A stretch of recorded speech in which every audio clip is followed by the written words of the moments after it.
오늘의 말씀 민수기 11장 26절에서 30절입니다.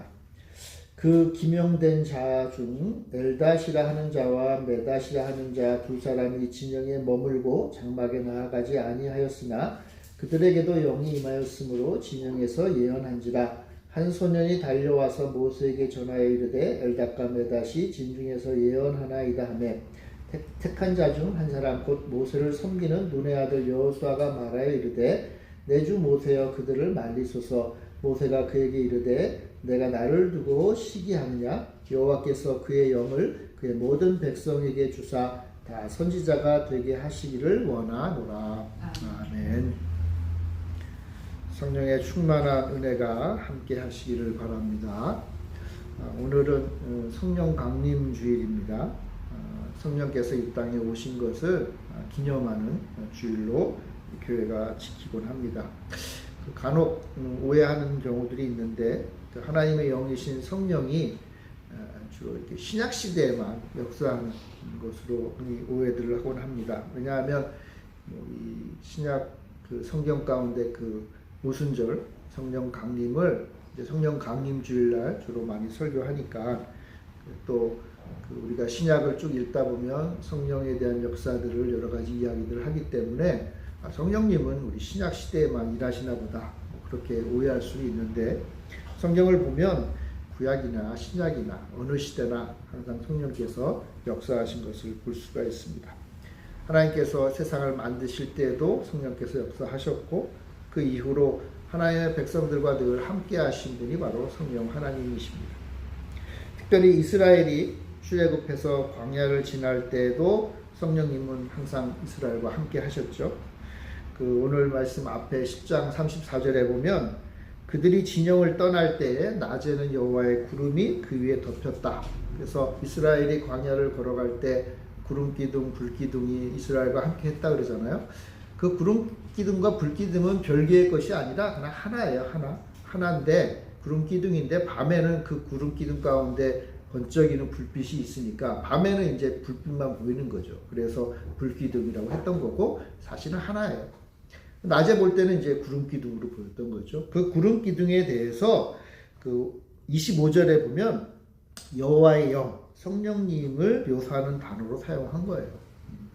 그러니까 구름기둥 가운데 하나님이 함께 하셨어요. 그러니까 그 안에 이제 성령님이 우리 이스라엘 백성들과 함께 하는 것으로 나타냈던 것이죠. 그러므로 성령님은 예나 지금이나 이스라엘을 떠나지 않고 함께 하십니다. 이스라엘 백성은 늘 하나님과 함께하는 백성이었어요.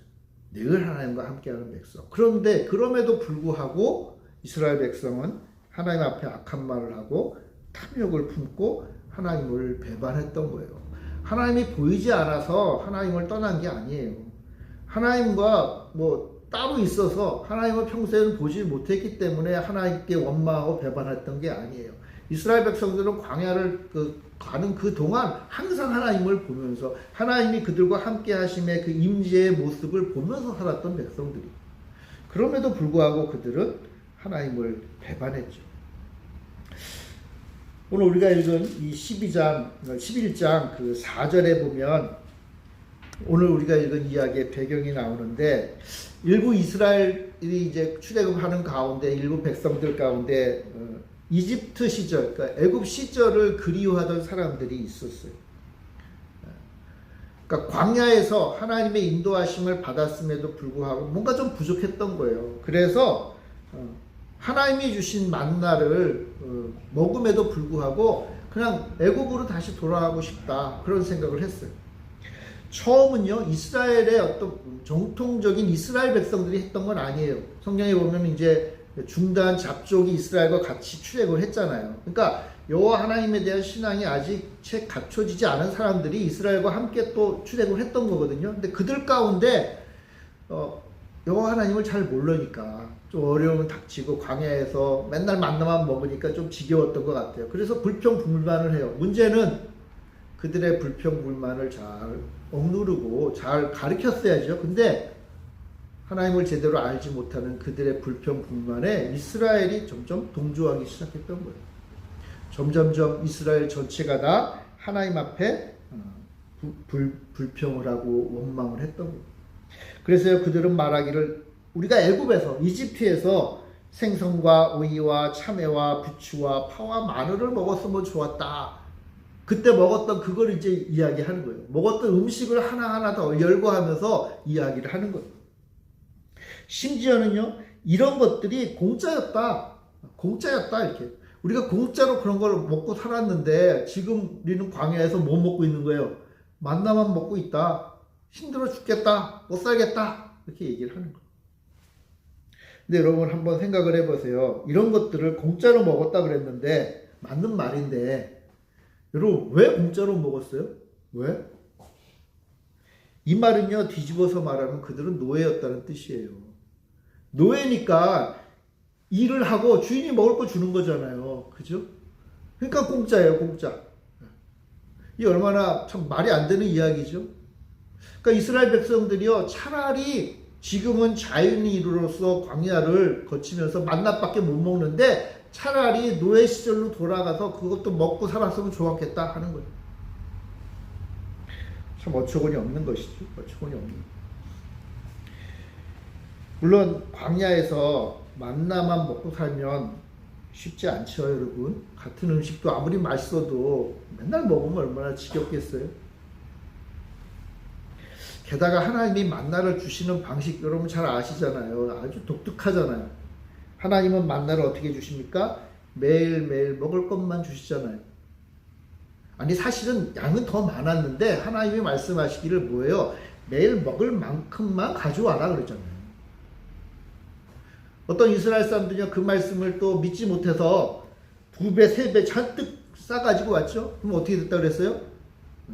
다음날 먹으려고 하니까 다 벌레가 먹고 썩었다 그랬잖아요. 여러분 이러한 방식, 오늘 먹을 것을 오늘 우리가 얻고 내일 먹을 것은 내일 얻어야 되는 이 방식, 그럼 이거는 참 한편으로는 공포스러운 거잖아요. 두려운 일이지 않습니까? 오늘 먹어야 될 것을 오늘 공급해 주시는 이 하나님의 방법, 이거는 사실은 하나님을 신뢰해야만 할 수 있는 일이에요.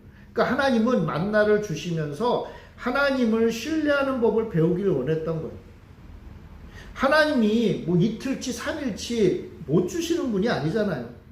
주려면 왕창 주실 수도 있는 분이죠. 그런데 하나님이 광야에서 이스라엘 백성들이 걸어갈 때 배우기를 원했던 게 있어요. 뭐냐 하면 매일매일 하나님이 나의 삶을 책임져 주시는 것을 배워야 되는 거예요.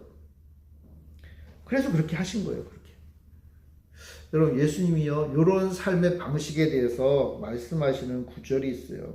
마태복음 6장 31절부터 34절에 보면 이런 말씀이 있어요. 좀 길지만 제가 한번 읽어볼게요. 여러분 잘 들어보세요. 그러므로 염려하여 이르기를 무엇을 먹을까, 무엇을 마실까, 무엇을 입을까 하지 말라. 이는 다 이방인들이 구하는 것이라. 너희 하늘 아버지께서 이 모든 것이 너희에게 있어야 하실 줄 아시느니라. 그런즉 너희는 먼저 그의 나라와 그의 의를 구하라. 그리하면 이 모든 것을 너희에게 더하시리라. 그러므로 내일 일을 위하여 염려하지 말라. 내일 일은 내일이 염려할 것이요 한날의 괴로움은 그날로 족하니라. 내일 일을 염려하지 말라. 먼저 너희는 그의 나라와 그의 의를 구하라. 이렇게 하면 하나님 어떻게 하신다? 우리의 필요를 모두 채워주신다. 이 믿음을 가지고 살아라 라고 예수님이 제자들에게 하신 말씀이에요. 그러니까 모든 그리스도인의 삶의 중요한 방식 가운데 하나가 사실은 이거예요. 매일매일 하나님을 의지하며 사는 거예요. 쉬운 일이 아니죠. 그럼 하루하루 하나님을 의지하는 삶, 그럼 사실 이러한 삶은 매우 불안정한 삶이에요. 불안정한 삶. 우리는 다 내일을 걱정하지 않고 오늘 넉넉하게 살았으면 하는 바람이 있어요. 근데요, 놀랍게도 하나님은 이러한 삶을 뭐라고 말씀하시는가 하면 탐욕이다. 탐욕이다. 욕심 중에 욕심이다. 이렇게 얘기를 하죠. 왜 그럴까요? 우리도 다 쌓아놓고 살고 싶잖아요. 우리도 다 저축하며 살잖아요. 근데 하나님께서 왜 이런 말씀을 하시는가 하면, 여러분 내일 걱정이 없다는 건 무슨 의미예요? 내일 걱정이 없다는 것은 내일 하나님이 필요 없다는 거예요. 왜냐하면 내일 먹을 것이 창고에 있으면 최소한 내일에 있어서만큼은 하나님의 도우심이 필요 없어도 살 수 있다는 거예요. 내가 살 수 있다는 거예요. 내가 채워놓은 것으로 내일 살 수 있는 거예요. 자, 그런데 하나님 모실 때는 하나님이 필요 없는 삶을 조금이라도 인정하는 그 모습은 하나님 모실 때의 탐욕이다. 탐욕이다. 그날은 하나님 없이도 살 수 있다는 것이고, 그 부분에 있어서는 하나님 없어도 된다는 것이고, 그 영역에 있어서만큼은 하나님이 아니라 내가 하나님인 거예요. 왜요? 하나님 없다는 것, 하나님 없어도 된다는 것은 내가 할 수 있다는 얘기잖아요. 그러니까 내일 먹을 것을 내가 준비한다는 의미는, 아니, 내일 먹을 것은 내가 해결할 수 있다는 말은 바꿔 말하면 뭐예요? 내일은 하나님 없어도 되니까 내일은 내가 하나님이다. 하나님은 그걸 뭐라고 하세요? 탐욕이다. 탐욕이다. 이스라엘 백성들은요, 만나만 먹으니까 만나는 지겹다는 거예요. 예전에 먹었던 게 필요하다는 거예요. 이 말은 뭐예요? 하나님 없이 좀 살아봤으면 좋겠다는 거예요. 하나님 주는 것으로 만족하지 못하는데 다른 것을 좀 얻고 싶다. 그러니까 하나님이 그 모습을 보고 바로 진단하잖아요. 탐욕이다, 탐욕. 심지어 이스라엘 백성들은요, 이 탐욕스러운 이스라엘 백성들은요, 이 말을 하면서 울기까지 해요. 울기까지. 여러분 11장 우리 4절 한번 보겠습니다. 11장 4절에 보면 그들 중에 섞여 사는 다른 인종들이 탐욕을 품음에 이스라엘 자손도 다시 울며 이르되 누가 우리에게 고기를 줘 먹게 할까. 이스라엘이 따라하는 거예요. 그래서 이스라엘도 역시 탐욕스러운 종자들이에요. 그리고 그들은 자기들이 원하는 걸 얻지 못하니까 뭐예요? 운다 그랬어요. 울어요.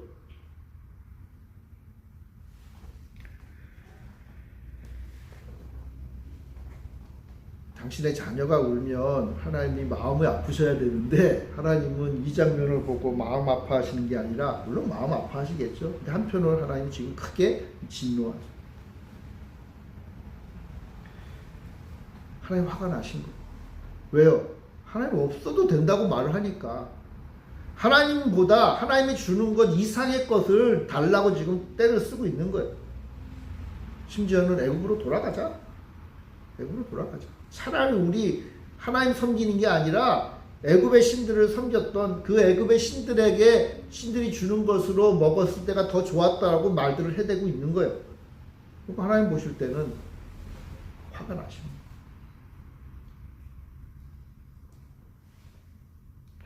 하나님은 화를 내시고 이 장면을 보고 있는 중간에 낀 사람이 하나 있어요. 누구죠? 모세. 그렇죠, 모세.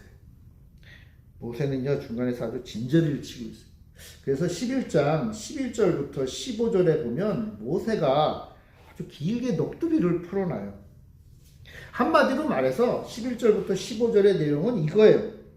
도대체 왜 하나님이 나에게 이 이스라엘 백성들을 나에게 맡겼느냐 하는 거예요. 도대체 왜 나한테 맡겼느냐. 그러면서 내가 이스라엘 백성들의 무슨 뭐 어머니라도 됩니까? 뭐 이렇게 얘기를 해요. 내가 이스라엘 백성들을 뭐 먹여 살릴 뭐 그런 뭐 의무라도 있나요? 막 이렇게 얘기하는. 심지어는요, 나 도저히 못해 먹겠으니까 하나님 나를 차라리 죽여주세요. 일하기 싫으면 맨날 죽여달라고 그러잖아요. 그죠? 나 못 살겠다. 못 살겠다. 그러니까 지금 이스라엘 백성들에게 지금 이 상황에서 문제가 두 가지인 거예요. 하나는 뭐냐 하면 먹고 사는 문제 때문에 하나님 앞에 불평하는 것이고, 또 한 가지는요, 어떤 면에서는 더 중요한데, 지금 출애굽해서 약속의 땅으로 가야 될 이스라엘 백성들을 이끌어야 될 최고 지도자인 모세가 지금 뭐 하고 있는 거예요? 정신을 못 차리고 있는 거예요. 어디로 가야 될지 모르는.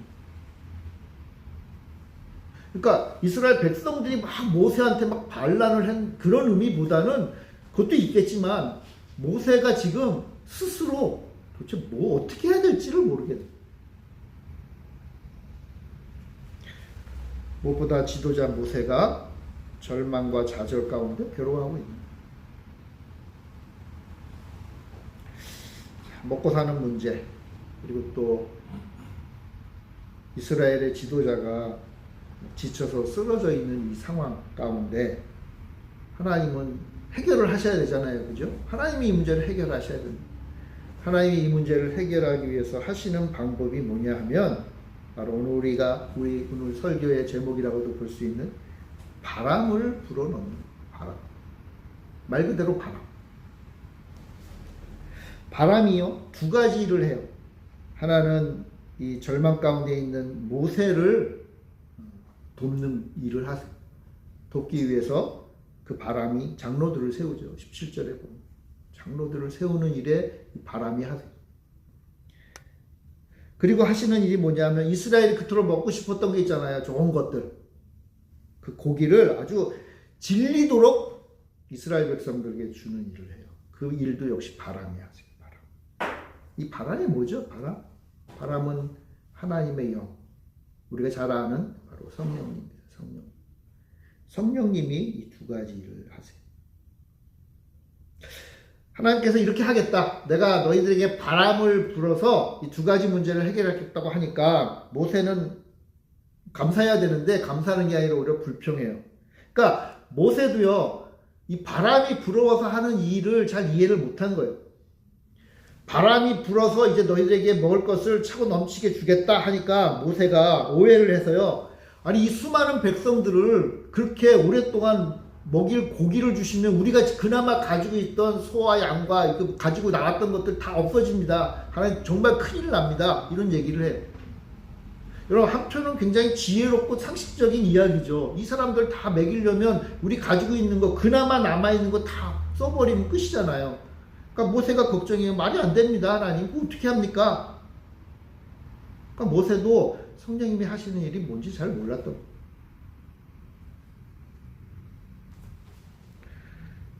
그러니까 모세는요, 다시 하나님이 나에게 더 큰 짐을 주시나 보다 하고 오해했던 거예요. 하나님은 그 모세를 질책하죠. 여러분 23절에 보면요, 이렇게 되어 있어요. 여호와께서 모세에게 이르시되 여호와의 손이 짧으냐? 내가 이제 내 말이 내게 응하는 여부를 보리라. 내 팔이 짧으냐? 내가 능력이 없냐? 하나님이 모세에게 이 말씀하셨어요. 이 말이 무슨 뜻이에요? 넌 나를 못 믿는구나. 아직도 넌 아직도 내 말을 못 믿는다.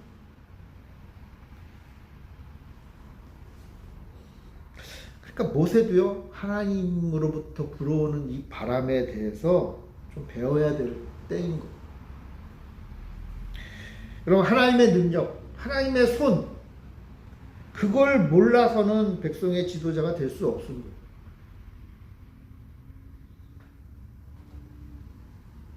하나님은 이제 이 두 문제를 해결하기 위해서 모세에게 말씀해요. 첫 번째로는 함께 도울 자들을 세우시죠. 자, 그러니까 바람이 하는 첫 번째 일, 이제 모세를 도울 장로들을 세우는 일을 하세요.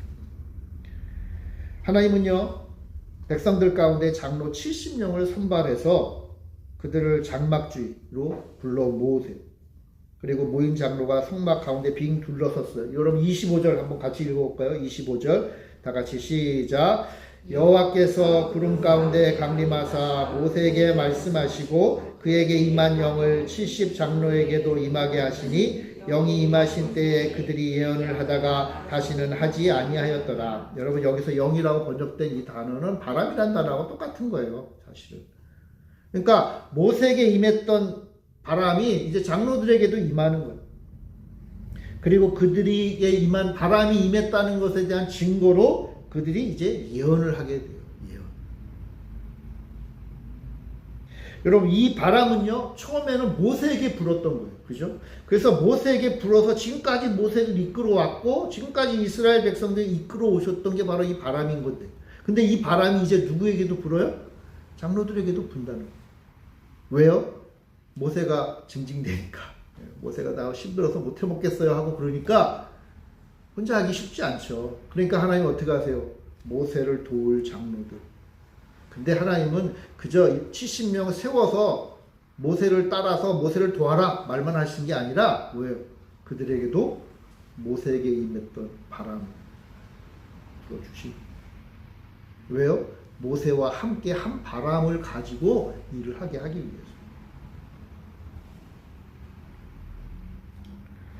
놀랍게도요, 장로들이요, 이 바람을 받기 위해서 특별히 준비한 게 없어요. 그냥 모세를 통해서 불러 모으셨고, 장막 주위로 와라. 그리고 장막을 둘러싸고 한번 빙 둘러서라. 그거 외에는 한 일이 없어요. 무슨 뭐 지혜가 있었다는 둥, 뭐 백성들의 신망이 있었다는 둥, 뭔가 특별한 능력이 있었다는 둥, 아니면 지금까지 믿음을 가지고 잘 살아왔다는 뭐 그런 말. 물론 그렇게 살아왔던 사람들이겠죠. 그러나 하나님은 그게 중요한 게 아니에요. 그 각 지파의 족장들, 그 족장들 불러 모아.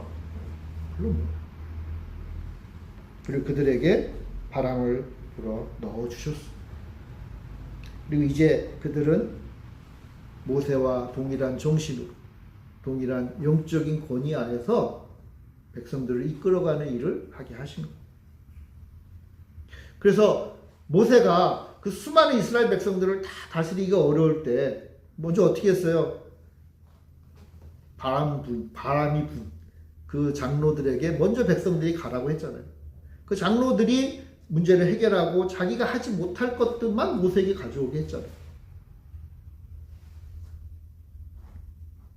오늘 본문에 보면 좀 재미있는 얘기가 있는데 70명을 불렀는데 70명이 다 오지는 못했어요. 2명이 못 왔다 그랬죠. 2명이 못 왔어요. 왜 성막에 오지 않았는지 본문은 나와 있지 않아요. 뭐 이렇군 저렇고 생각할 필요 없어요. 근데 그 오지 않은 그 장로들에게도 바람이 불었어요. 그리고 똑같이 예언을 했어요. 그러니까 사람들이 깜짝 놀랐겠죠. 그래서 장막에 오지 않은 그 장로들에게도 놀라운 일이 벌어지니까 사람들이 모세에게 와서 보고를 하는 거예요. 지금 모세 말도 안 듣고 장막에 오지도 않았던 그 2분의 장로님도 똑같이 바람이 불고 있어요. 그러니까 모세 옆에서 함께 바람을 받았던 여호수아도 장로 중에 하나였으니까 여호수아가요, 그 소식을 듣고 모세에게 뭐라 그러냐면, 모세님, 쟤네들은 여기 장막에 오지 말도 안 들었는데 우리 모세의 말에 듣지도 않았는데 근데 똑같은 일을 해요. 막아요. 왜요? 우리하고는 한 팀이 아니니까 그냥 잘라버립시다. 쉽게 말하면 그 생각한 거예요. 모세도 그럴 법하죠, 그죠? 예수님의 제자들도요, 예수님과 함께 다니지는 않는데 놀라운 이적을 베푸는 사람도 있었잖아요. 그때 제자들이 와서 뭐라 그랬어요? 예수님 따라오지도 않는데 이적을 베풀어요. 막 이상한 일을 해요. 잘라버립시다.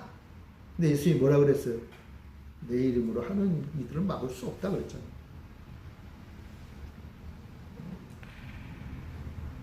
여호수아는 모세의 권위를 세우자 그랬는데 모세는 매우 중요한 답변을 해요. 오늘 29절에 보면 모세가 그에게 이르되 내가 나를 두고 시기하느냐 여호와께서 그의 영을 그의 모든 백성에게 주사 다 선지자가 되게 하시기를 원하노라. 하나님의 영이 하시는 일을 막을 사람은 없다는 거예요. 모세가 그래도 짧은 시간 안에 굉장히 중요한 걸 깨우쳤죠. 그죠? 하나님이 하시는 거를 막을 자는 없다. 그럼 뭐예요? 하나님이 역사하시는 것을 우리는 받아들여야죠. 성령님이 하시는 일을 우리가 이러쿵저러쿵 할 수 있겠어요? 물론 경험해보지 못한 것 또는 이해가 안 되는 일들이 벌어질 수가 있겠죠. 그러나 성령님이 하신다면 우리가 뭐라고 할 수 있겠어요? 사도행전 11장 17절에 보면 베드로도 성령의 역사하심에 대해서 이렇게 고백을 해요. 사도행전 11장 17절에 보면 그런즉 하나님이 우리가 주 예수 그리스도를 믿을 때 주신 것과 같은 선물을 그들에게도 주셨으니 내가 누구이기에 하나님을 능히 맡겠느냐 하더라. 성령님이 임하니까, 이방인들에게 임하니까 초대교회 유대인들 성도들은 깜짝 놀랐죠. 그죠? 아니 어떻게 이방인에게, 여러분 이방인은 유대인 생각에는 부정한 자들이잖아요. 그죠? 하나님이 함께 할 수 없는 자란 말이에요. 근데 이방인들에게도 성령님이 임해요. 우리 유대인들에게도 똑같이 우리 유대인들이 예수 그리스도를 영접하고 하나님께 영광을 돌릴 때 받았던 그 성령의 역사하심을 이방인도 받아요. 얼마나 충격적이겠어요. 이해할 수 없는 거잖아요. 근데 베드로가 뭐라 그래요? 이해는 안 되지만. 그래서 이후에 베드로 또 실수 많이 해요. 그렇지만 베드로는 말하기를 뭐예요? 내가 누구이기에 하나님을 능히 맡겠느냐. 그러니까 베드로가 막을 수 없는 일이 뭐예요? 바로 성령님의 역사하심. 성령님의 역사하심. 모세가 고백했고 베드로도 고백했다고. 심지어는 예수님도 그렇게 하셨잖아요. 하나님이 하시는 일을 누가 맡겠냐. 걱정하고 좌절하던 모세를 향해 바람이 불었어. 그래서 그 바람 때문에 이제 모세의 걱정이 해결됩니다. 어디로 갈지 모르고 쓰러진 지도자 때문에 무엇을 할지 몰랐던 이스라엘 백성들이 이제 하나님의 영으로 충만한 지도자가 70명이나 더 생긴 거예요. 망하기 바로 직전에, 무너지기 바로 직전에, 모든 것이 끝났다고 생각하는 바로 그 순간에 하나님이 보내신 바람이 한번 부니까 오히려 하나님이 기뻐하시는, 하나님이 사용하시는 지도자가 70배로 늘었어요. 70배.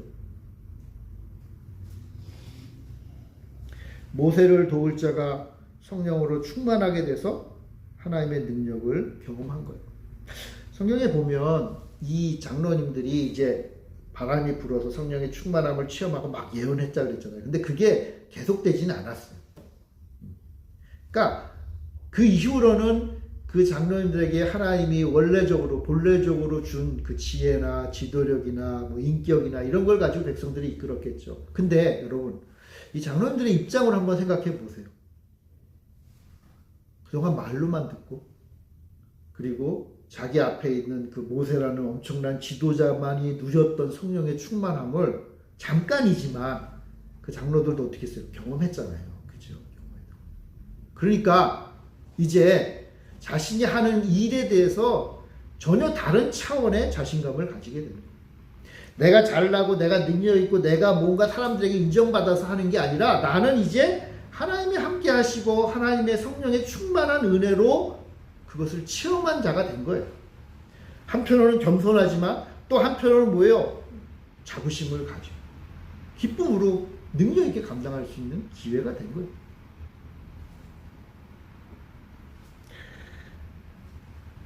그들은 이제 모세를 도와서 하나님의 백성을 이끌게 돼요. 그러므로 이 29절에 있는 모세의 고백을 우리 교회와 교회의 지도자는 잘 새겨 들어야 된다고 생각이 들어요. 하나님은 교회의 지도자를 택하고 능력을 부어주시는 거예요. 그러니까 인간이 하는 게 아니에요. 성령께서 하신다는 거예요. 인간이 준비해야 될 것들은 있겠지만 그러나 성령님께서 역사하시고 성령님께서 함께 하시면 전혀 다른 차원의 능력을 발휘할 수 있게 되는 거예요. 그게 뭐예요? 하나님의 바람이 하시는. 그러니까 이스라엘 백성들이 모세, 쓰러지고 좌절한 그 모세를 세우는 일뿐만 아니라 그에 못지않은 귀한 믿음의 일꾼들, 지도자들을 세울 때 하나님의 바람이 그 일을 하셨다. 하나님. 그것을 모든 이스라엘 백성들이 본 거예요. 그렇죠? 본 거예요. 그럼 앞으로 이스라엘 백성들을 이끌어가는 지도자는 어떻게 세워야 돼요? 하나님의 바람이 불기를 기도할 수밖에 없는 거예요. 하나님의 영께서 함께 하셔야만 된다는 것을 깨우치게 되는 거예요. 이러한 은혜가, 이러한 바람 부음이 우리 교회에도 다시금 임하기를 바랍니다. 성령께서 역사하셔요. 자, 바람은요, 지도자를 세우는, 그래서 모세를 돕는 일을 뿐만 아니라 또 다른 일을 하나 하세요. 31절에 보면 이런 말이 있어요. 바람이 여호와에게서 나와 바다에서부터 메추라기를 몰아 진영 곁 이쪽 저쪽 곧 진영 사방으로 메추라기를 불러와요. 그러니까 메추라기를 불러오는 것도 뭐가 해요? 바람이 한다라고 아예 정확하게 기록되어 있어요. 바람이 했어요. 바람. 물론 말 그대로 바람이 불어서 메추라기 떼를 불러오게 했죠. 그런데 이 본문의 이 바람은 다분히 중의적이죠. 그냥 바람일 수도 있지만 하나님의 영인 성령님이 하시는 일이. 그래서 고기를 먹고 싶어하는 백성들에게 하나님의 바람은 고기를 넘치도록 준다. 여기 보면 어느 쪽으로 가든 두 규빗, 이 두 규빗이라는 게 한 4km 정도. 그러니까 한 변이 4km 정도 되는 그 넓은 영역, 그 엄청난 넓이죠, 그죠? 4km 거예요. 보이지도 않아요. 어떤 면이. 그 넓은 공간에 메추라기가 가득했다. 20절에 보면 한 달 동안 먹어서 냄새가 날 정도로 주겠다고 하셨거든요. 그 말씀 그대로 주신 거. 엄청나게. 자, 그런데 33절에 보면 하나님이 하신 이 응답, 하나님의 진노도 포함되어 있어요. 여러분, 고기를 달라고 했을 때, 울 때 하나님이 진노하셨잖아요. 그 진노의 대가가 치러지는 거예요. 그 진노가 너무나 급해서요. 그들이 이 고기를 먹는 그 사이에 씻기도 전에 하나님의 진노가 임했다. 하나님이 재앙으로 백성을 치고 욕심이 가득했던 백성의 죽음으로 그 땅을 채우신다. 무슨 이유에서든지 이스라엘 백성들이 고기를 먹다가 많이 죽은 거예요. 그래서 그 땅을 사람들은 말하기를 기브롯 핫다하다. 기브롯 핫다. 이게 뭐야? 탐욕의 땅이다. 탐욕의 땅. 탐욕의 무덤. 그러니까 죽음의 땅이 되었죠. 탐욕의 백성이 탐욕을 채워주는 고기를 먹고 심판을 받아 죽었다. 그러니까 이 메추라기는요, 어떤 면에서 보면 생명의 양식이 아니라 뭐예요? 심판의 양식. 그러니까 심판하는 도구예요. 그럼 심판하는 도구의 상징이 됩니다. 그래서 우리가 흔히 생명의 양식하면 만나만을 얘기해요. 그 이유가 있어요. 이 메추라기도 하나님이 주신 것인데 그것은 하나님의 심판의 도구의 상징이라는 게 너무 뇌리에 박히잖아요. 그래서 생명의 양식은 만나만 얘기해요, 주로. 다 하나님이 주셨어요. 울고불고 하나님 앞에 달라고 때를 썼더니 주긴 주셨어요. 근데 그것이 이스라엘을 망하게 해요.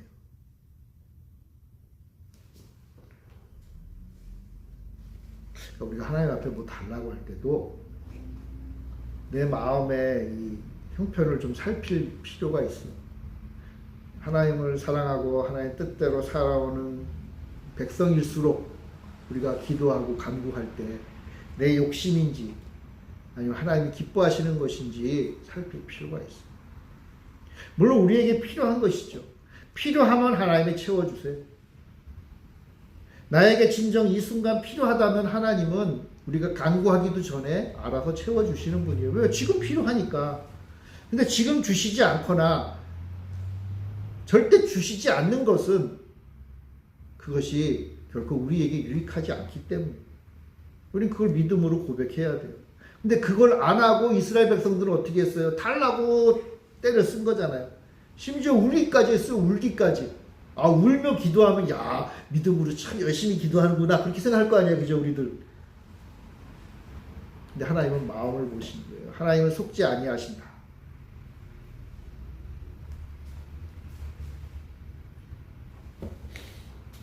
이 모든 일을 바람이 하세요. 바람은 모세를 도울 동역자를 세우고 바람은 또 탐욕스러운 백성의 요구에 응답해서 고기를 주세요. 그러니까 바람이 다 하세요. 바람이 이스라엘의 지도자도 세우시고 바람이 고기도 줘서 사실은 하나님의 심판도 하시는 거예요. 이 모든 일을 누가 해요? 바람이 하신다. 사람들은 하나님이 세운 모세가 그 일을 해야 된다고 생각하지만 그러나 모세도 못하잖아요. 그죠? 모세가 해야 되는데 모세 나 못해요 하고 뒤로 자빠졌잖아요. 그러니까 어떻게 이제 하나님이 하시는 거예요. 하나님이 하셔야지 뭐 누가 하겠어. 그런 면에서 이스라엘을 돌보고 이스라엘을 먹이고 이스라엘을 이끄는 그 일을 하도록 모세가 세움 받았지만 모세는 그것을 실패해요. 그러니까 모세는요 중보자로서 사실은 실패한 사람이에요. 실패한 사람. 모세도 알아요. 모세가 불평했다 그랬잖아요. 우리 한번 12절부터 14절 우리 같이 한번 읽어볼까요? 모세가 나 일 못합니다 하면서 투덜거렸던 내용인데 12절부터 14절 같이 한번 읽어봅시다. 시작. 이 모든 백성을 내가 배웠나이까 내가 그들을 낳았나이까 내가 어찌 주께서 내게 양육하는 아버지가 젖 먹는 아이를 품듯 그들을 품에 품고 주께서 그들의 열조에게 맹세하신 땅으로 가라 하시나이까 이 모든 백성에게 줄 고기를 내가 어디서 얻으리까 그들이 나를 향하여 울며 이르되 우리에게 고기를 주어 먹게 하라 하온즉 책임이 심히 중하여 나 혼자는 이 모든 백성을 감당할 수 없나이다. 자, 그러니까 모세가요 내가 그러한 진정한 중보자가 아니다라고 고백하고 있는 거예요. 어떤 면에서 보면 이 말은요 뒤집어서 말하면 진정한 중보자는 어떠해야 하는지를 얘기해 주는 거예요. 그러니까 모세가 실패했잖아요. 그러면은 모세 대신 이 일을 할 중보자가 필요하잖아요. 이 일을 할 중보자. 이 일을 누가 했죠, 여러분? 하나님의 바람이 했죠. 바람. 하나님의 바람, 하나님의 영이신 성령님이 참된 이스라엘의 중보자가 되신 거예요. 그러면 중보자라는 말이 뭐죠? 보혜사잖아요. 보혜사. 예수님이 말씀하셨죠? 내가 이 땅을 떠나면 너희들에게 너희를 도울 자 보혜사 누굴 주신다? 성령님을 주신다. 그러니까 성령님은 예수님 때 그때 예수님이 말씀하신 그때 그냥 불쑥 나타난 분이 아니라 이미 이스라엘 백성들이 광야에서 헤맬 때에 모세가 실패했을 때에 이스라엘 백성들을 먹이고 이스라엘 백성들을 이끌기 위해서 이 땅에 오셨고 그 일을 보혜사로서의 일을 하신 분이에요. 계속 해오셨어요. 여러분 진정한 중보자, 진정한 보혜사는 백성의 짐을 져야 돼요. 모세가 얘기했죠. 내가 이들의 어머니입니까? 내 이들의 아버지입니까? 예, 보혜사는 어머니가 돼야 되고 아버지가 돼야 된다는 거예요. 그래서 이스라엘 백성들에게 먹을 것을 줘야 돼요. 이스라엘 백성들을 지켜줘야 돼요. 이스라엘 백성들이 죽지 않도록 살리는 영이 돼야 돼요. 그게 누구예요? 예수 그리스도의 영이신 보혜사 성령님. 그분이 바로 중보자요, 보혜사요, 우리의 어머니요, 우리의 아버지요, 우리의 생명이시고 우리의 삶을 지켜주시는 분.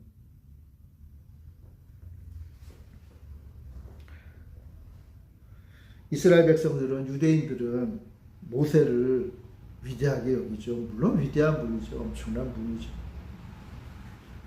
그러나 이미 이때부터 하나님께서는 하나님의 백성, 하나님의 참된 공동체는 사람이 인도하는 공동체가 아니라고 말씀하고 계십니다. 겉보기에는 사람이 인도하는 것 같아요. 모세가 이끄는 것 같고 모세를 따라서 70명의 장로들이 이끄는 것 같이 보여요. 심지어 교회도요. 교회의 장로님, 목사님들이 이끌어 가는 것처럼 보여요. 그러나 진정 교회를 이끌어가는 자는 하나님의 영이신 성령님이에요. 그러니까 교회 지도력이요 성령님으로부터 오는 거예요. 교회를 이끄시는 분은 성령 하나님이세요. 그거는 예나 지금이나 조금도 바뀌지 않았어요. 지금으로부터 4000년 전 이 이스라엘 백성들이 광야를 헤맬 그때도 그러셨지만 지금도 마찬가지예요. 조금도 달라지지 않았어요. 오늘날도 교회를 이끄시는 분은, 교회를 먹이시는 분은, 교회의 어머니와 아버지이신 분은 성령 하나님입니다. 성령 하나님이 함께 하시는 지도자를 통해서 이끌어 가시는 거예요. 하나님이 기뻐하시는 사람들을 통해서 그때그때마다 성령의 역사하심을 통해서 당신의 백성들을 먹이고 입히고 이끄시는 분이에요. 그러니까 우리가 기도할 때, 우리 교회를 놓고 기도할 때, 아니 우리의 삶을 놓고 기도할 때 우리를 이끌어 가시는 분이 성령님이면 우리는 알아야 된다는 거예요. 그리고 이제 그분께 기도해야죠. 그분을 의지해야죠. 그분 앞에 내 인생에 먹을 것을 달라고 해야죠. 바람을 주셔서 우리 인생에게 먹을 것을 주시는 하나님께, 성령님께 오늘 우리도 그렇게 기도하는 거예요. 성령 하나님께서 내 삶을 책임져 달라고 기도하는 거예요. 나에게 오늘 먹을 것도 주시고 내일 먹을 것 내일 주시면 내일 먹으면 돼요. 오늘도 주시고 내일도 주시고 모레도 주시고 앞으로 영원히 내가 이 땅에 사는 한 매일매일의 삶에 나에게 먹을 것을 주시는 성령 하나님을 믿고 그분을 의지하며 사는 거예요. 우리 교회가 나아갈 바도 마찬가지예요. 우리 교회가 어떠한 길을 걸어가고 무슨 일을 할지는 성령 하나님이 결정하시는 거예요. 그분의 인도하심을 봐야겠죠. 그리고 그분이 이끄는 공동체를 소망하는 거예요. 요엘 선지자는요, 유명한 말씀을 했죠. 2장 28절에 보면 그 후에 내가 내 영을 만민에게 부어주리니 내 영을 만민에게 부어주리니. 이 만민이 누구예요? 교회의 모든 구성원들이잖아요. 남녀노소 누구에게나 빈부격차 없이 하나님의 영이 부어진다. 여러분, 이 하나님의 영이 모든 이에게 부어진다는 것은 예수님이 사역을 시작하실 때 외쳤던 어떤 면에서 보면 선언이에요. 그러니까 이것도 역시 이미 구약 시대부터 하나님이 작정하신 방법이에요. 이 방법 외에는 없는 거예요. 하나님의 영이 부어지고 하나님의 영에 의해서 이끌려지는 사람들에 의해서 하나님의 나라가 세워져 가는 거예요. 사랑하는 성도 여러분, 우리 역시 고기가 필요한 인생이죠. 먹고 살아야겠죠.